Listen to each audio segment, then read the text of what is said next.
All right, welcome to this explainer. Today, we're building your A-level exam masterclass on Theme 2. We're zeroing in on the rejection of religious belief and that absolutely fascinating dialectical clash it creates between atheism and theism. Look, if you want to snag those top marks, you really need to understand not just what people believe, but the actual mechanics of why they reject the beliefs of others. Okay, here is our roadmap for today. We'll be hitting 1.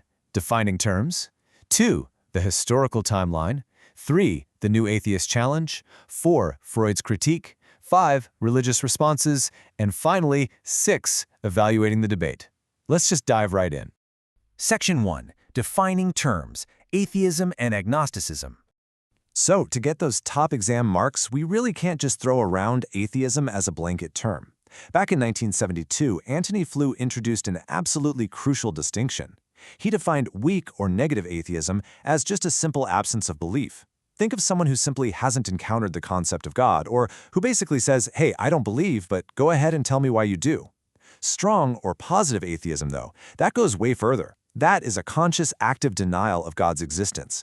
The strong atheist says, I know God does not exist, and here are my exact reasons. So it requires real justification. It doesn't just come from a lack of thought. Then, we've got a really specific, super compelling category called protest atheism. You'll famously see this illustrated by the character Ivan Karamazov in Dostoevsky's novel The Brothers Karamazov. Now, Ivan's position isn't really about a lack of scientific evidence.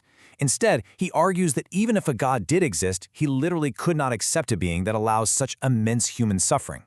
It's essentially a total rebellion against the divine on strictly moral grounds. And that brings us to agnosticism, right? The belief that we just don't have enough knowledge to prove or disprove God. And just like atheism, it's got distinct levels.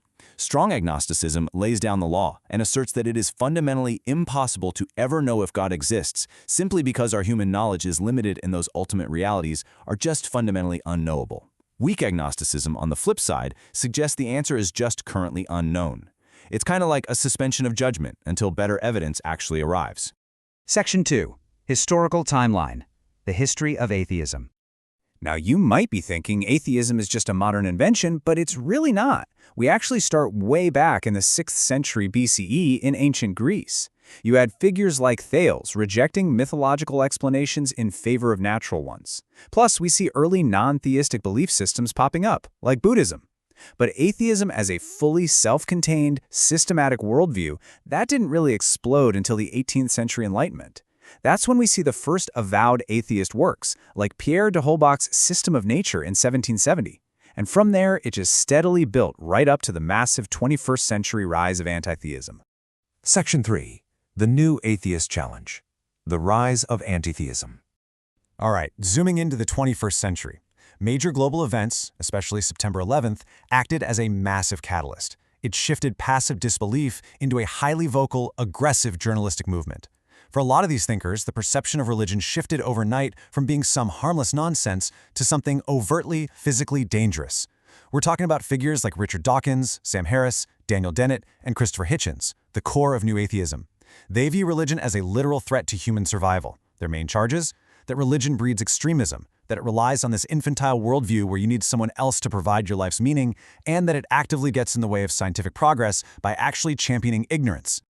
Dawkins's visceral rhetoric perfectly captures where the new atheists stand epistemologically. He famously states, faith is the great cop-out, the great excuse to evade the need to think and evaluate evidence. So for Dawkins, religious faith is just a totally anti-intellectual exercise. He argues it dangerously teaches people that it's somehow a virtue to be perfectly satisfied with not understanding the world, which essentially shuts down our natural human drive to question and investigate. So, why did atheism gain so much scientific confidence? Well, we look to Ray Billington for that. He argues that science basically squeezed out the God of the gaps in 3 distinct sequential steps. Step 1. The astronomy of Copernicus and Galileo revealed the physical mechanics of the cosmos, basically showing it ran just fine without any immediate divine tweaking. Step 2.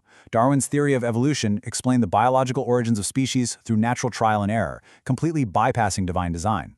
And Step 3. Freud came along and revealed the inner workings of the human subconscious, totally challenging the idea that our conscience is the literal voice of God.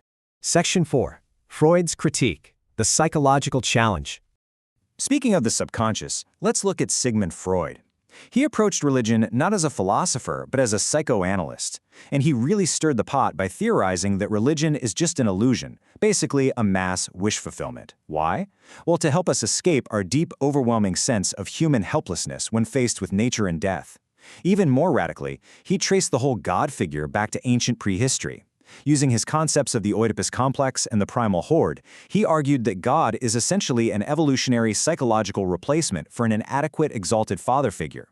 And on top of that, he saw religion as a form of sublimation, a way for society to channel unhealthy repressed instincts into socially acceptable rituals. But look, just memorizing Freud's theory is only half the battle for your exams. To actually secure those crucial AO2 marks, you've got to critically evaluate its weaknesses. And a major flaw here is that his underlying anthropological theories about these primal hordes, they've been heavily debunked by modern science. Plus, his entire critique is hyper-focused on conservative, father figure-based religions. It completely ignores non-theistic belief systems like Buddhism. So that makes his theory far from a universal explanation of human spirituality. Section 5. Religious Responses. Defending Belief.